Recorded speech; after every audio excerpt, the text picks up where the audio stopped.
Ini karena dalam undangan saya cuma disampaikan tentang evaluasi program 2025 dan untuk program 2026.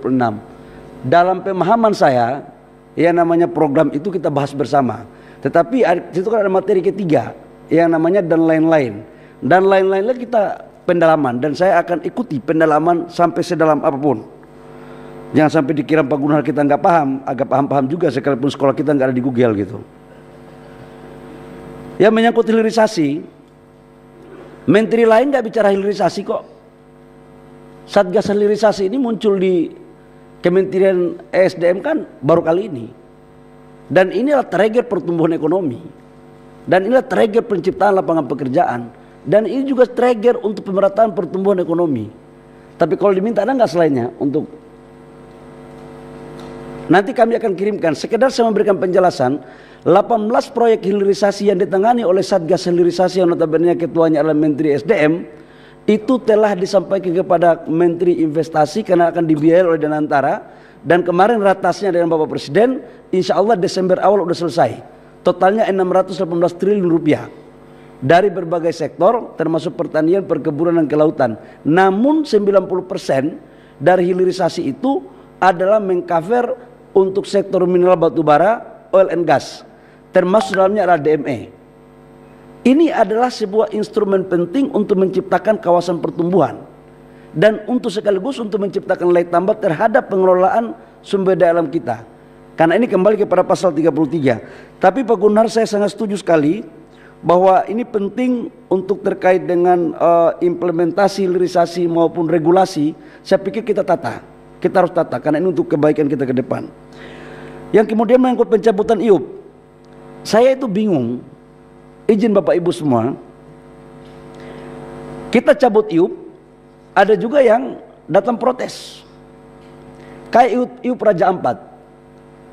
IUP Raja Ampat ini kan betul yang tadi dari Bapak Sartono ini, Bapak Sartono dari Demokrat, DFK, disinformasi, fitnah, kebencian. Waduh, saya bertemu ke referensi ini Pak.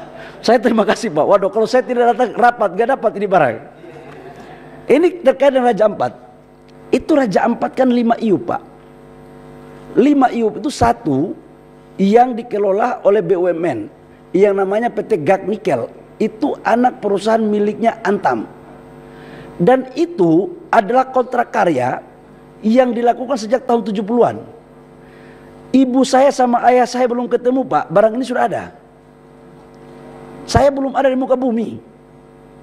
Tapi dikaitkan seolah-olah itu saya yang urus. 4 izin, dan saya juga tahu siapa kontraktornya. Tapi kan gak usah sampai gitu-gituan banget kita.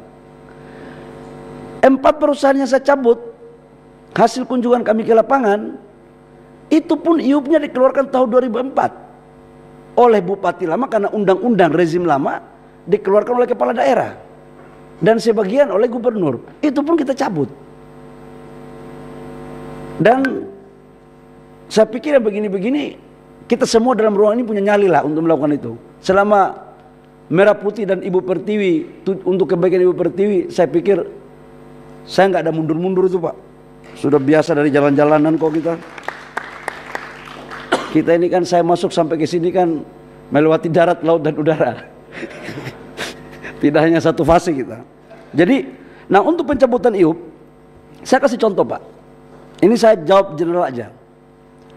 Bayangkan reklamasi benar dari abang saya dari Nasdem itu, benar itu. Bayangkan orang mau nyusun RKAB, nggak kasih jaminan reklamasi. Saya keliling pakai helikopter. Di atas itu hasil penambangan setelah tambang dikasih tinggal semuanya. Saya tidak mempersalahkan masa lalu, karena pemerintahan dulu, sekarang dan ke depan itu satu mata rantai. Ada kelebihan, kekurangan, itu biasa. Tugas kita adalah yang sudah bagus kita lanjutkan, yang belum bagus kita sempurnakan. Nah khusus untuk jaminan reklamasi, kemarin kan ada protes juga itu. 190 IUP diturunkan dari MODI karena tidak membayar jaminan reklamasi. Kalau tidak menjawab jaminan reklamasi, siapa yang mau reklamasi ini barang? Kita ini sebentar lagi meninggal bumi dipanggil Allah Subhanahu wa taala. Tapi apakah kita harus tinggalkan kepada anak cucu kita penambangan yang seperti itu? Maka kita tata. Caranya bagaimana? Boleh RKAB kita kasih, tapi you bayar dong reklamasi jaminannya. Bang, formulasinya pun sudah kita lakukan. Saya kan mantan pengusaha tambang, mantan bukan sekarang ya, mantan. Ya kalau dia mau ambil 100 hektar dengan cadangan yang banyak, jangan dia bayar reklamasi dengan seadanya saja. Syukur alhamdulillah kalau dia punya hati yang baik, begitu dia selesai nambang, dia melakukan reklamasi. Rata-rata ada juga yang melakukan begitu, tapi tidak sedikit juga yang meninggalkan derita di daerah-daerah itu. Itulah kemudian kenapa saya katakan tidak boleh kayak begini. Pasti muncul lagi istilah itu, DFK ini. Memang Pak, memperbaiki itu Pak, DFK lebih banyak daripada maunya kita. Apa yang saya lakukan ini hanya untuk memperbaiki aja. Itu saya tapi terima kasih. Jadi ini Pak Dirjen sama Dirjen Gakum mana ya? Pak Dirjen Gakum Komisi 12 lagi uji nyali Bapak ini. Bapak jaksa atau bukan jaksa? Oh ya. Kalau nyali tidak ada, segera pertimbangkan. Saya nggak main benar. Ini barang ini nggak ada urusan kita. Yang berikut menyangkut lifting. Bapak Ibu.